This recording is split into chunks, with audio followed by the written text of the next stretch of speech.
मेरा नाम महविश है। मेरा ताल्लुक कराची से है। मैं एक अमीर घर में पैदा हुई थी और बचपन ही से हर चीज़ मुझे मुयस्सर थी। कभी मुझे किसी चीज़ के लिए ना तो इंतज़ार करना पड़ता था और ना कभी किसी चीज़ के लिए तरसना पड़ता था। अच्छी जगह से तालीम हासिल की थी और मुझ में ऐसी भी कोई कमी नहीं थी जिसकी बना पर कोई लड़का मुझे इनकार कर सकता। मैं देखने में भी खूबसूरत थी और दौलत की भी हमारे पास कोई कमी नहीं थी। मेरी अम्मी का 4 साल पहले इंतकाल हुआ था। मेरे अब्बा ने दूसरी शादी कर ली क्योंकि उनका कहना यह था कि अगर वो दूसरी शादी नहीं करेंगे तो वो तन्हाई का शिकार हो जाएंगे। मेरे लिए उन्होंने बहुत कुछ किया था। मेरे पास पैसों की कमी नहीं थी।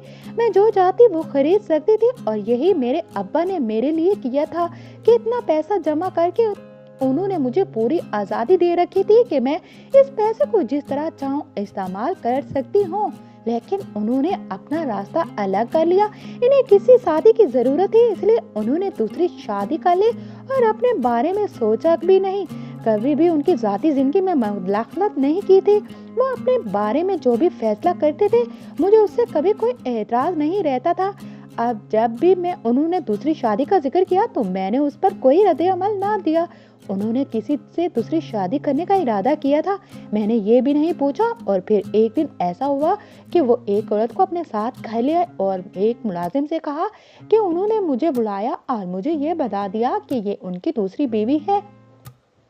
मुझे इस औरत से कोई मसला नहीं था क्योंकि मैं जानती थी कि वो इस घर में कम ही नजर आएगी। मेरे अब्बा को अक्सर अपने काम की वजह से मुल्क से बाहर आते जाते रहते थे। जिस वक्त मेरी अम्मी जिंदा थी वो भी मेरे अब्बू के साथ जाया करती थी और मैं जानती थी कि इनकी दूसरी बीवी भी हर जगह उनके साथ जाया करेंगी। और ऐसे में मुझे पूरा यकीन था कि इस औरत से मुझे कोई मसला नहीं होगा। हम लोग ऐसे ही जिंदगी गुजार रहे थे, एक ही घर में रहते हुए एक दूसरे के मामलात से बहुत दूर होते थे। मेरी जिंदगी में क्या चल रहा होता था ये मेरे बाबा नहीं जानते थे और मेरे बाबा इस वक्त कौन से मुल्क में मौजूद हैं ये बात मुझे नहीं मालूम होती थी। जिंदगी इसी तरह से चल रही थी। अचानक से मेरे बाबा को मेरी शादी का ख्याल आया। मुझे भी इस बात पर कोई एतराज नहीं था क्योंकि मेरी उम्र 20 साल थी और खानदान में बहुत सारी लड़कियों की शादियां हो चुकी थी जो कि मेरी ही उम्र की थी। मेरे अब्बा ने अपने एक दोस्त की बेटी के साथ मेरा रिश्ता कर दिया। ये रिश्ता भी किसी बिजनेस डील की बुनियाद पर तय हुआ था। ये बात मैं अच्छी तरह से जानती थी। मेरे अब्बा ने जिस अपने दोस्त के साथ मेरा रिश्ता किया था वो मेरे बाबा का बिजनेस पार्टनर था और बिजनेस की मजीद तरक्की के लिए इन दोनों ने हाथ मिलाए थे और इस रिश्ते को तय किया था। मैं नहीं जानती थी इस रिश्ते के पीछे कितने बड़े डील हो चुकी थी और उन्होंने आपस में कितने मामलात तय किए थे। बस मुझे अपने लड़के के बारे में बता दिया और ये कहा था कि मैं किसी दिन वक्त निकालकर उससे मिल लूं। बाबा ने मुझे इसके बारे में जरूरी मालूमात दे दी थी कि वो पढ़ा लिखा है, बाहर से पढ़कर आया था, बिजनेस की डिग्री इसके पास थी। अपने बाबा का बिजनेस वो खुद संभाल रहा था। मेरे बाबा ने जो रिश्ता मेरे लिए तलाश किया था वो हर लिहाज से मेरे काबिल था क्योंकि वो लोग हमारी ही तरह अमीर और पढ़े लिखे थे। मैं एक दफा बाबा के कहने पर लड़की से मिलने के लिए गई जिससे मिलकर मुझे अंदाजा हो गया था वो वाकई पढ़ा लिखा इंसान है और उसे अपनी जिंदगी में कुछ करना है। वो इंसान सिर्फ बातों पर यकीन करने वाला नहीं है बल्कि जिंदगी में कुछ करके दिखाने वाला है। जी उसकी बात मुझे सबसे ज्यादा अच्छी लगी थी और ये बात भी कि इसे लड़कियों में कोई दिलचस्पी नहीं थी। उसने मुझसे मुख्तसर सी बात की और काम का कहकर वहां से चला गया। मैं भी अपने घर वापस आते ही मैंने बाबा से हाँ कह दी। मुझे उनकी पसंद अच्छी लगी थी और वैसे भी मेरी अपनी कोई जाती पसंद नहीं थी इसलिए मैंने उनकी पसंद को ही हाँ कह दिया। थोड़े से दिनों में मेरी शादी हो गई। मेरे बाबा ने मेरी शादी बहुत धूमधाम से की क्योंकि मैं उनकी अकलौती बेटी थी इसलिए उन्होंने मेरी शादी पर खूब पैसा खर्च किया और देखने वाले हैरान रह गए। मैं शादी करके अपने ससुराल आ गई और फिर शादी के एक हफ्ते बाद ही मेरे शौहर ने कहा कि वो मुल्क से बाहर जा रहा है। मैं भी उसके साथ जाना चाहती थी लेकिन उसने मुझे अपने साथ ले जाने से इनकार कर दिया। मैं कुछ दिनों से ये देख रही थी कि वो बहुत उलझा उलझा सा था। वो जब भी मुझसे बात करता तो उसको लहजा ऐसे होता था जैसे किसी बात से वो नाराज है या फिर किसी बात की वजह से वो परेशान है। मैंने एक दो मर्तबा पूछने की कोशिश भी की लेकिन उसने मेरी बात को सिरे से ही नजरअंदाज कर दिया और उसका कोई जवाब न दिया। अब मैं वो जल्दबाजी में मुल्क से बाहर जा रहा था। मैंने बहुत कोशिश की और उससे कहा कि वो मुझे अपने साथ ले जाए, लेकिन उसने कहा कि उसे अपने काम की वजह से जाना पड़ रहा है, वो वहां पर घूमने नहीं जा रहा, वो मुझे भी अपने साथ लेकर जाएगा। उसका ये रवैया बहुत अजीब सा था, ऐसे लगता था कि जैसे वो इस शादी से खुश नहीं है। वो बात बात पर ऐसे मुझसे बात करता था कि जैसे मैंने कोई अनहोनी बात कर दी हो। छोटी छोटी बातों पर इसे गुस्सा आ जाता था। अभी तो मैं खामोशी से सब कुछ बर्दाश्त कर रही थी, ये सोचते हुए कि वो शायद अपनी किसी परेशानी में उलझा हुआ है और वक्त गुजरने के साथ वो ठीक हो जाए। अभी से मैं कोई बड़ा कदम नहीं उठाना चाहती थी, इसलिए खामोशी से मैंने अपने शोर को जाने दिया और उसके वापस आने का इंतजार करने लगी। इसी दौरान मैं कभी अपनी सहेलियों से मिलने के लिए चली जाती तो कभी अपने अब्बा के घर चली जाती। उनका घर भी खाली होता क्योंकि वो भी अपनी नई नवेली बीवी के साथ मुल्क से बाहर गए हुए थे। मैं वहां पर पहले की तरह ही वक्त गुजारती और पहले की तरह अपनी जिंदगी जीने लगी थी, जिस तरह शादी से पहले मैं इस घर में रहती थी और अपनी जिंदगी गुजारती थी। पहले भी मैं तकरीबन इस घर में अकेली ही होती थी क्योंकि अम्मा का तो इंतकाल ही हो गया था और अब्बा अक्सर मुल्क से बाहर रहते थे। कभी कभार मैं अपने ससुराल का चक्कर लगा लेती थी, लेकिन मैंने यही सोचा था कि जब तक मेरा शौहर वापस नहीं आ जाता मैं अपने घर में ही रहूंगी, क्योंकि यहाँ पर मुझे अच्छा महसूस होता था। इसी तरह से 1 महीना गुजर गया, लेकिन मेरा शौहर अभी तक वापस नहीं आया, मुझे फोन भी ना किया। मैं बेहद हैरान थी और अब तो मैं परेशान होने लगी थी कि ऐसा क्या था जो वहां जाकर वो मुझे मुकम्मल तौर पर भूल गया था। शक तो मुझे पहले ही था, लेकिन अब मेरा शक यकीन में बदलता जा रहा था। मैंने सोच लिया था कि अब मैं बाबा से इस बारे में बात करूंगी ताकि वो मेरे ससुराल वालों से बात करें और इस मामले को जल्द से जल्द हल करें। क्या उनका बेटा इस रिश्ते से राजी नहीं था? अगर वो राजी नहीं था तो वो शादी के वक्त इनकार कर देता। शादी के 1 हफ्ता बाद वो इसी तरह से मुझे अकेला छोड़कर चला गया। मुझे अपने साथ पे लेकर नहीं गया था और ऊपर से जब से वो गया था उसने पलटकर मेरी कोई खबर ही नहीं ली। एक मर्तबा भी उसने मुझे फोन करना जरूरी नहीं समझा। जब मैं उससे फोन करती थी तो उसका नंबर बन जाता। एक दिन मैंने सारी सोचों में उलझी हुई थी और बहुत परेशान थी जब मुझे फोन आया और मेरे शौहर ने कहा कि वो मुझे लेने के लिए आ रहा है, वो वापस आ गया है। मैंने भी उसके साथ जाने का फैसला किया और यही सोचा कि वहां जाकर उससे सारी बात तफसील से पूछूंगी। मैं अपने घर अपने शौहर के साथ वापस आ गई। जब मैंने उससे पूछा तो उसने मुझे बताया कि वहां पर जाकर एक बहुत बड़ा मसला हो गया था। वो अपने किसी काम के सिलसिला में जल्दी में यहाँ से गया था, इसलिए मुझे अपने साथ लेकर नहीं गया। उसने अपने पिछले रवैये की मुझसे माफी मांगी। यह कहा कि वो एक काम की वजह से बहुत परेशान था, इसलिए मुझे वक्त नहीं दे पाया और इसलिए पूरा 1 महीना इसे वहां पर लग गया। इसी पूरे 1 महीने में वो इस कदर मसरूफ रहा कि किसी से भी इसकी बातचीत न हुई। कुछ और भी इसने अपनी मजबूरियां बताई थी। मसला इतना ज्यादा बढ़ गया था कि मेरे शौहर को खुद वहां जाना पड़ा और इस तरह से उसने मुझे पूरी तफसील बताई, जिसे सुनकर मैं भी काफी परेशान हो गई। लेकिन अब वो पहले से काफी मुतमईन था क्योंकि अब उसका मसला मुकम्मल तौर पर हल हो गया था। अगर वो वहां ना जाता तो इससे बहुत ज्यादा नुकसान हो जाता। जो कुछ भी हुआ था मैंने इसे नजरअंदाज कर दिया और सब कुछ भुला दिया क्योंकि वो वापस आ गया था और उसने मुझसे अपने पुराने रवैये की भी माफी मांग ली थी। इसलिए मैंने पुरानी सारी बातों को भुला दिया था और नए सिरे से जिंदगी का आगाज किया। उसने मुझसे वादा किया कि वो मुझे घुमाने के लिए मुल्क से बाहर लेकर जाएगा और उसने अपना वादा पूरा भी किया। हम घूमने के लिए मुल्क से बाहर चले गए।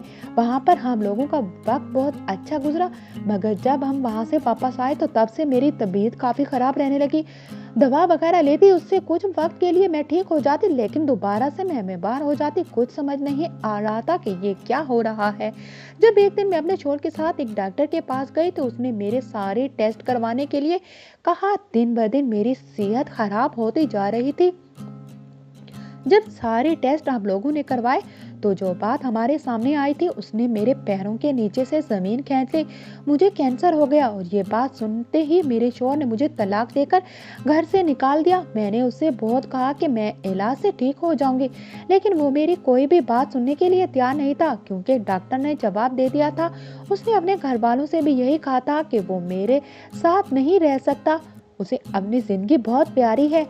कहीं ऐसा न हो कि मेरे साथ रहते रहते वो भी इस खतरनाक बीमारी में मुब्तला हो जाए। इसीलिए वो अब मेरे साथ मजीद नहीं रह सकता। उसके घर वाले भी इस बात पर खामोश हो गए और उन्होंने भी मुझे यही कहा कि मैं खामोशी से अपने घर वापस चली जाऊं, यही हम सब के लिए बेहतर है। मैं बहुत रोई लेकिन किसी ने मेरी बात ना सुनी। मैं खामोशी से अपने घर वापस आ गई। अमीर तो मैं बहुत थी, मेरे अब्बा के पास बहुत पैसा था, लेकिन जैसे ही उन लोगों को मेरी बीमारी का पता चला तो उन लोगों ने मेरा साथ देने से इनकार कर दिया। मेरे अब्बा तो ऐसा नहीं करते थे, लेकिन मेरी सुतेली माँ ने मुझे घर में घुसने भी ना दिया। ये कहा कि मैं इस घर से चली जाऊं। अगर मैं इस घर में रहूंगी तो वो इस घर से चली जाएंगी। मेरे अब्बा को शायद चंद ही दिनों में अपनी दूसरी बीवी से बहुत मोहब्बत हो गई थी, इसलिए उन्होंने मुझे ये कहा कि मैं अलग घर में रह लूं। वो मुझे इस घर में नहीं रख सकते। वो मेरे लिए घर का और हर चीज का बंदोबस्त कर देंगे। मुझे किसी किस्म की कोई परेशानी नहीं होगी और वो मुझसे मिलने के लिए भी आया करेंगे। लेकिन उनकी मजबूरी है। अगर वो मुझे इस घर में रखेंगे तो उनकी बीवी इन्हें छोड़कर चली जाएगी। वो घर का माहौल खराब नहीं करना चाहते थे, इसलिए बेहतर यही है कि मैं अलग घर में रहने लगूं। मैं उनकी बात सुनकर अब बात अच्छी तरह समझ गई थी। मोहब्बत तो हम लोगों के रिश्तों में पहले भी कोई बहुत ज्यादा नहीं थी और अब तो इस बीमारी ने इन लोगों को मुझसे और दूर कर दिया था। मैंने भी किसी से कोई शिकायत नहीं की और अलग घर लेकर रहने लगी। मैं न कहीं जाती न किसी से मिलती। अब तो मेरी इद्दत भी मुकम्मल हो गई थी, इसलिए वहां पर मैंने एक नौकर रख लिया जो मेरे सारे बाहर के काम किया करता था और घर के भी सारे काम तकरीबन वही करता था। मेरा घर ज्यादा बड़ा नहीं था, इसलिए मुझे ज्यादा मुलाजमों की जरूरत नहीं थी। मैंने एक ही नौकर रखा था, वही मेरे सारे काम अच्छे तरीके से कर लेता था। इस बात ने मुझे और भी परेशान किया हुआ था कि मेरी बीमारी आखिरी स्टेज पर थी और इसका कोई इलाज नहीं था। पैसे की कमी नहीं थी, लेकिन फिर भी मैं अपना इलाज नहीं करवा सकती थी।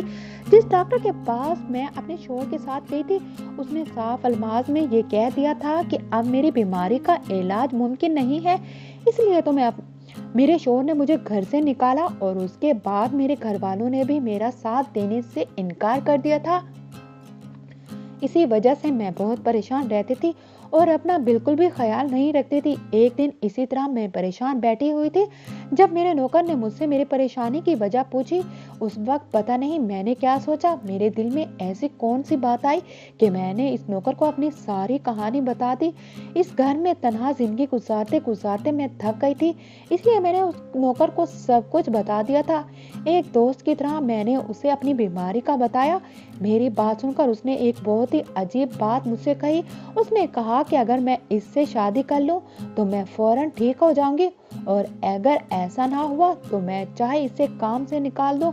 इसकी बात ऐसी थी कि कोई भी सुनता तो इस बात पर यकीन न करता, लेकिन मैंने जहां पर इतनी कोशिशें की थी, इतनी दुआएं अपनी सेहत के लिए की, मैं चाहती कि मैं इस बीमारी से लड़कर ठीक हो जाऊं ताकि सब लोगों को ये दिखा सकूं कि अगर इन लोगों ने मेरा साथ छोड़ दिया था तो फिर मेरी जिंदगी खत्म नहीं हुई थी।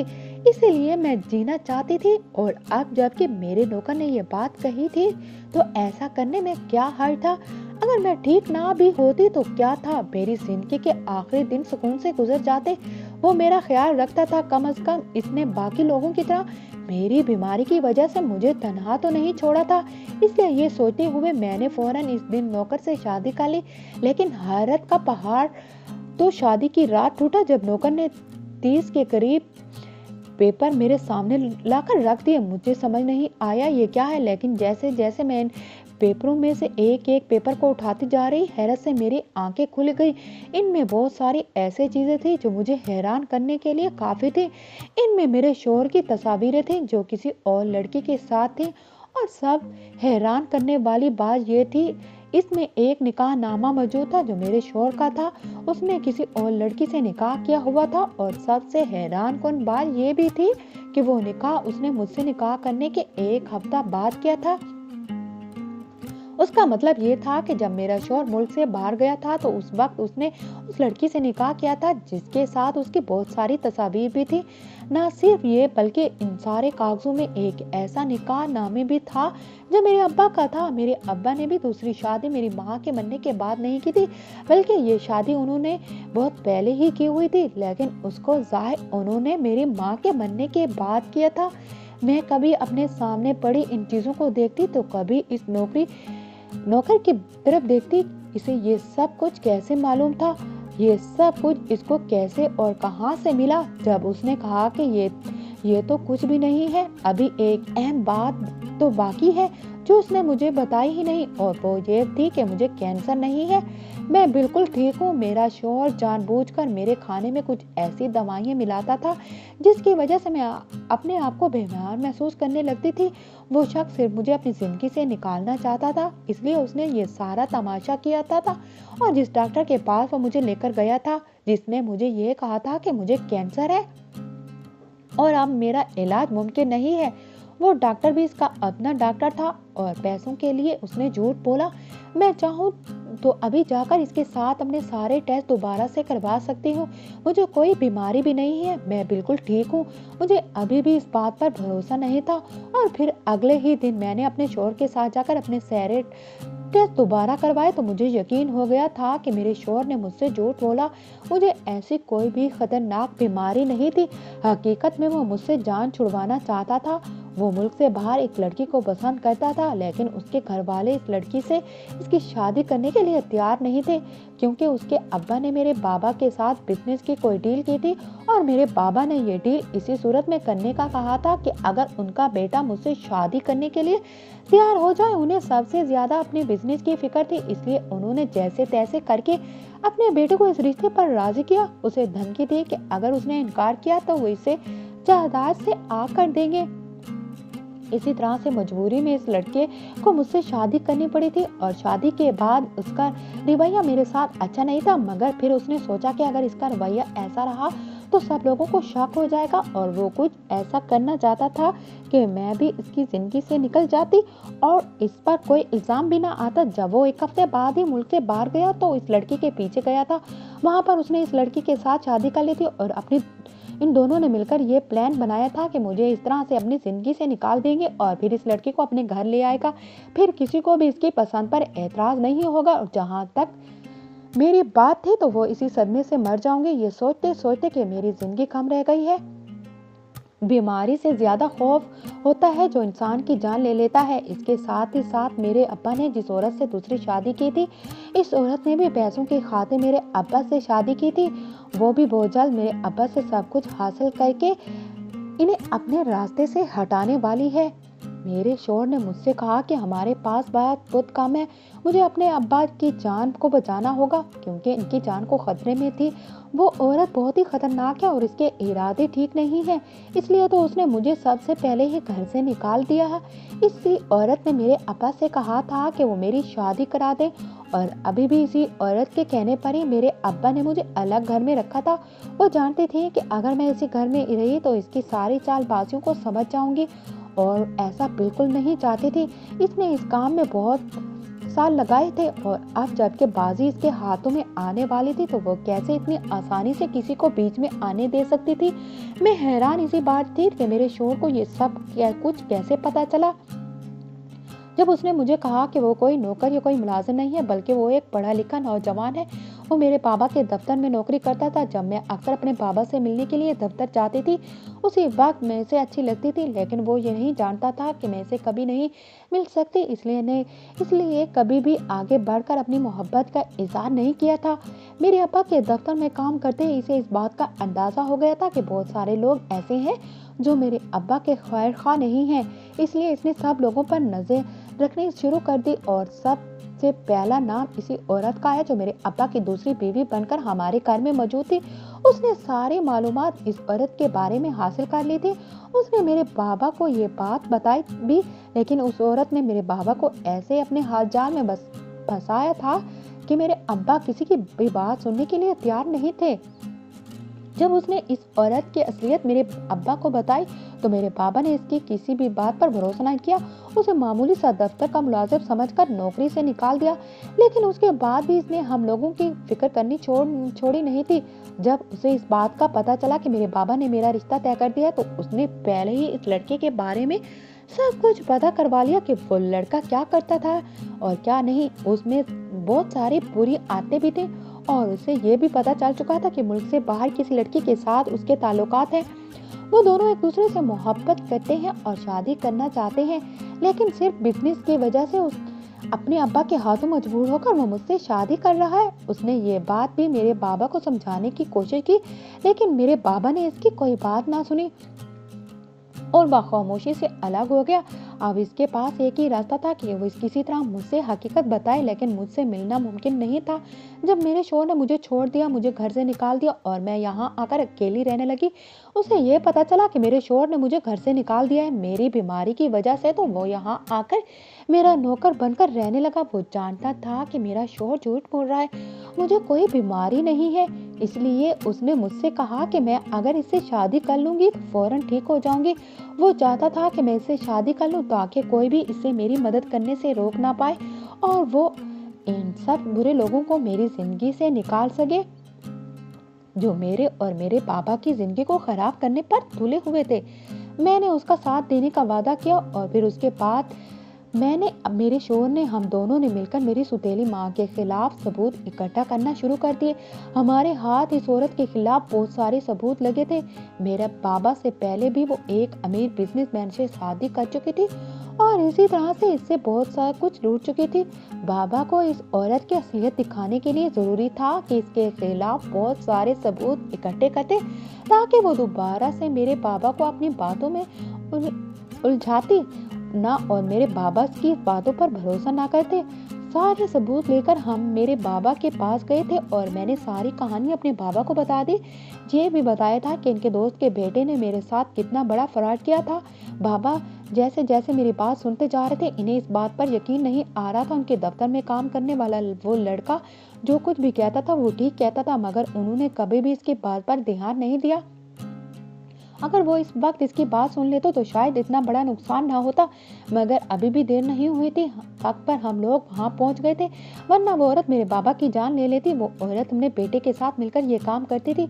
उसका बेटे सामने नहीं आता था, छुपकर अपनी माँ को नए नए तरीके से बताता था और उसकी माँ इसके कहने के मुताबिक ही अमीर बिजनेसमैनों को अपने जाल में फंसाकर उनसे शादी करती थी और फिर मौका देकर उन्हें जान से मारकर सब कुछ लूट कर ले जाती थी। यही इन माँ बेटों का काम था। जैसे ही बाबा को उनकी हैसियत मालूम हुई थी, मेरे बाबा ने इस औरत को तलाक देकर पुलिस के हवाले कर दिया। वो औरत अपने अंजाम को पहुंच गई थी और अब मेरे बाबा को अपने दोस्त के बेटे की चालाकी का भी पता चल चुका था। मेरे बाबा ने इनसे जो भी बिजनेस डील की थी, मेरे बाबा ने वो खत्म कर दी और इस वजह से उन्हें बहुत नुकसान हुआ था। मेरे अब्बा के दोस्त ने बहुत मिन्नतें की और अपने बेटे की गलती की माफ़ी भी मांगी, लेकिन उनके बेटे ने जो कुछ मेरे साथ किया था, जिस तरह उसने मुझे ज़हनी अजियत का शिकार किया था, मेरे बाबा उन्हें माफ़ करने के लिए तैयार नहीं थे। मेरे बाबा ने उन्हें अपने बिजनेस से अलग कर दिया और जिसकी वजह से उन्हें बिजनेस में बहुत बड़ा नुकसान हुआ था। उनके माली हालात खराब हो गए थे, जिसकी वजह से वो लड़की भी पहले शोहर को छोड़कर चली गई थी, जिसकी वजह से उसने मेरे साथ ये सब कुछ किया। वो लड़की सिर्फ दौलत की वजह से ही उसके साथ थी और अब जब उसे ये दौलत हाथ से जाती हुई दिखाई दी तो उसने भी उसका साथ छोड़ दिया। सब लोगों को उनके किए की सजा मिल गई थी, जबकि मुझे एक अच्छा और मुखलिस इंसान मिल गया था। वो इंसान जो मुझसे मोहब्बत करता था और मेरी फिक्र करता था। मेरे बाबा के मजबूर करने पर ही वो हमारे साथ इसी घर में रहने लगा और इसने मेरे बाबा का ऑफिस दोबारा से ज्वाइन कर लिया। अब मेरे बाबा का यहाँ का सारा बिजनेस वो खुद संभालता था, जबकि मेरे बाबा पहले की तरह मुल्क से बाहर अपना ज्यादा वक्त गुजारते थे। मैं और मेरा शौहर हंसी खुशी इसी घर में रहने लगे थे।